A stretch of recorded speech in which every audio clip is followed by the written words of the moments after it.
Hi Kurnool, how are you? Hope you are doing good. So ఈరోజు మనం topic వచ్చేసి companies and companies types, దీని గురించి మాట్లాడుకుందాం.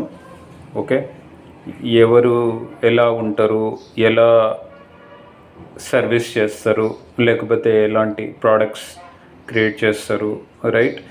అంటే బ్రాడ్గా ఒక 3 కేటగిరీస్ నేను డివైడ్ చేశాను, చాలా సింపుల్గా అర్థం చేసుకోవడానికి అందరికీ. ఒకటి వచ్చేసి ప్రోడక్ట్ కంపెనీస్, సెకండ్ వచ్చేసి సర్వీస్ కంపెనీస్, థర్డ్ వచ్చేసి స్టార్టప్స్. ఇంకా ఫోర్త్ కావాలి అని అనుకుంటే మనం కన్సల్టింగ్ జాబ్స్ అని అనుకోవచ్చు. ఓకే, కన్సల్టింగ్ కంపెనీస్ అని అనుకోవచ్చు. వాటి గురించి తర్వాత మాట్లాడుకుందాం. So coming to the first one, which is product company. అసలు ప్రోడక్ట్ కంపెనీ అంటే ఏంటి, ఎందుకు అంత హైప్? చాలామంది service companies, product companies differentiation చేయకుండా ఉన్నారు యాక్చువల్గా. సో అందుకని ఈ వీడియో చేస్తున్నాను, ఒక క్లారిటీ ఇవ్వడానికి. ఓకే, సో దట్ మీకు ఒక ఐడియా ఉంటుందన్నమాట. అప్లై చేసేటప్పుడు, జాబ్ అప్లై చేసేటప్పుడు ఏ కంపెనీకి వెళ్ళొచ్చు మనం, లేకపోతే కొంచెం సంవత్సరాల ఎక్స్పీరియన్స్ తర్వాత ఏ కంపెనీని చూజ్ చేసుకోవచ్చు. ఇట్లాంటి మనకు అంటే ఆ ఎక్స్పీరియన్స్ వచ్చిన తర్వాత లిటిల్ మైండ్ సెట్ మారుతుందన్నమాట.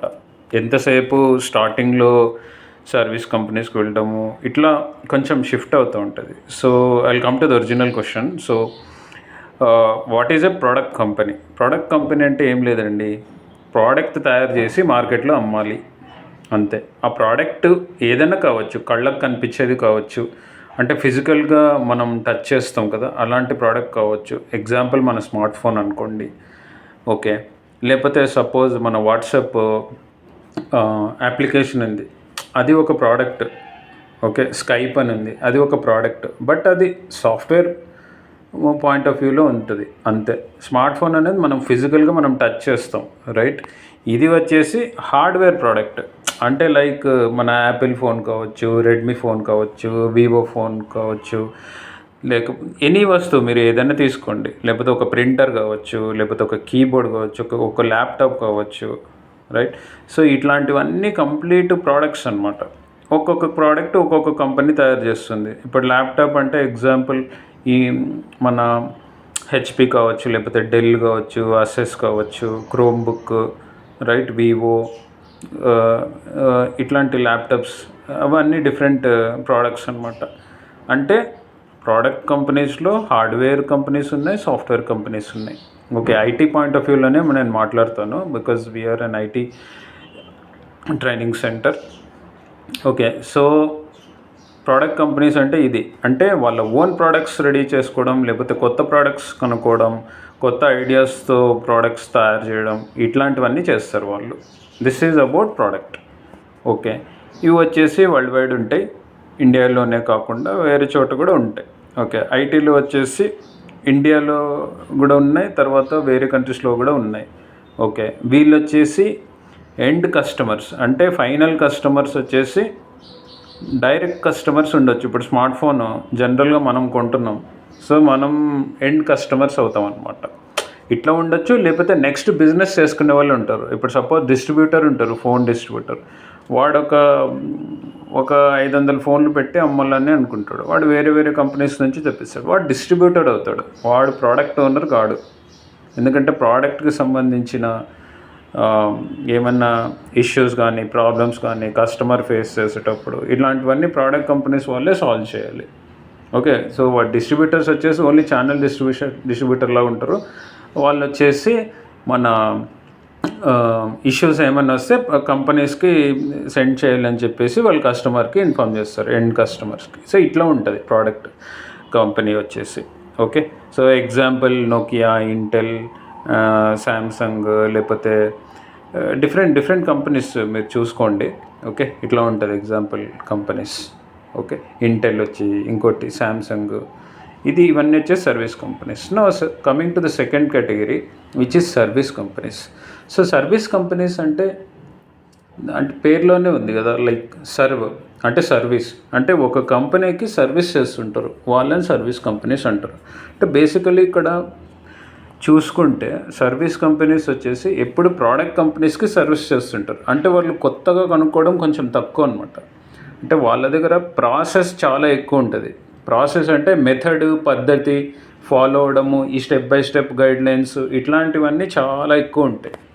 ఓకే, ఎందుకంటే వాళ్ళు కొత్తగా కనుక్కోలేరు. 95% ఆఫ్ ది కంపెనీస్ కొత్తగా కనుక్కోలేరు. ఈ సర్వీస్ కంపెనీస్లో కొత్త ప్రోడక్ట్ డిజైన్ చేయాలి, నేను కొత్తగా ఒకటి కనిపెట్టాలి, కొత్తగా అమ్మాలి, న్యూ వేలో థింక్ చేయాలి, ఇట్లాంటివి అస్సలు ఉండవు వాళ్ళకు.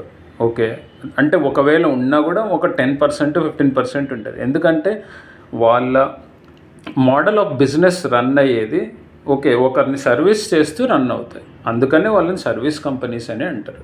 ఓకే, అంటే ఎగ్జాంపుల్ ఇప్పుడు టైప్స్ ఎగ్జాంపుల్ కంపెనీస్ చెప్పాలంటే L&T, లేకపోతే సాస్కేన్ అని, టెక్ మహీంద్రా అని, TCS అని, విప్రో అని, ఓకే, తర్వాత కాగ్నిజెంట్, ఓకే, ఇట్లా ఓటరీ టెక్ అని ఇంకోటి ఉంది, ఒకటి హైదరాబాద్లో ఒకటి ఉంది. విప్రో అని చాలా బ్రాంచెస్ ఉన్నాయి అక్రాస్ ఇండియా. కాగ్నిజెంట్ ఉంది, TCS ఉంది, రైట్. సో వీళ్ళందరూ ఏం చేస్తారు, వీళ్ళు కూడా MNC కంపెనీసే. బట్ వీళ్ళ మోటో ఏంటంటే ఒక ప్రోడక్ట్ కంపెనీస్కి సర్వ్ చేయాలి అంతే.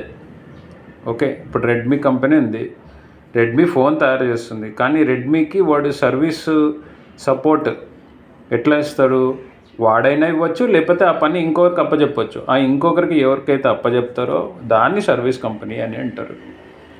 ఓకే, సో ఇక్కడ ఎంప్లాయీస్ అంటే మనం జాబ్ తెచ్చుకుంటాం కదా, మనం ఎక్కడ పని చేస్తాం, సర్వీస్ కంపెనీస్లో పని చేస్తామా, లేకపోతే ప్రోడక్ట్ కంపెనీలో పని చేస్తామా వాళ్ళ తరపున చేసేటప్పుడు, రైట్. వాళ్ళ తరపున చేసేటప్పుడు బిగ్ MNC కంపెనీ అయితే వాళ్ళే ఒక ఏరియా, ఒక స్పేస్ తీసుకుంటారు అనమాట. దాన్ని వచ్చేసి ఆఫ్ షోర్ డెవలప్మెంట్ సెంటర్ అని అంటారు. ఓకే, అది ఒకటి. అంటే ODC అంటారు జనరల్గా, ఆఫ్ షోర్ డెవలప్మెంట్ సెంటర్. అంటే క్లయింట్ అంటే లైక్ కస్టమర్ వీళ్ళ కస్టమర్ ఎవరు అంటే ప్రోడక్ట్ కంపెనీ వచ్చేసి కస్టమర్. ఎందుకంటే వీళ్ళు సర్వీస్ చేస్తున్నారు ప్రోడక్ట్ కంపెనీకి, అందుకనే కస్టమర్ వచ్చేసి ప్రోడక్ట్ కంపెనీ అవుతారు. తర్వాత ఈ TCS లాంటి కంపెనీస్ వచ్చేసి వాళ్ళు సర్వీస్ కంపెనీ అవుతారు. అంటే వీళ్ళంతా బిగ్ MNCs కాబట్టి వాళ్ళు ODCs మెయింటైన్ చేస్తారు అనమాట.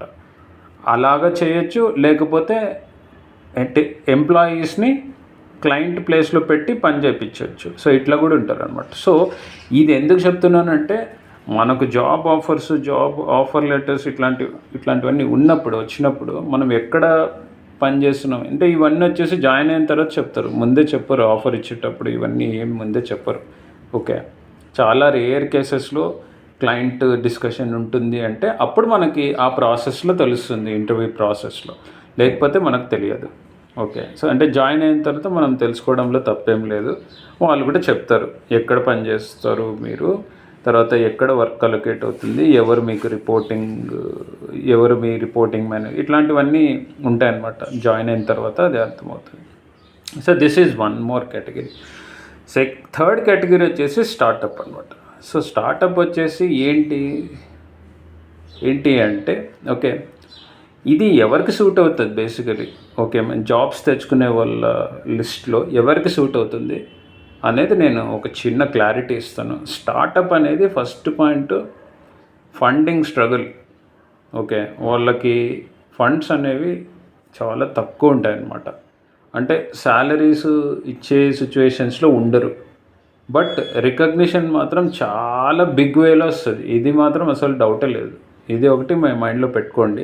అంటే ఇది ఎప్పుడంటే మీరు కోర్స్ జాయిన్ అయ్యారు, ఏదో సంథింగ్ ఇన్స్టిట్యూట్లో జాయిన్ అయ్యారు, తర్వాత మీకు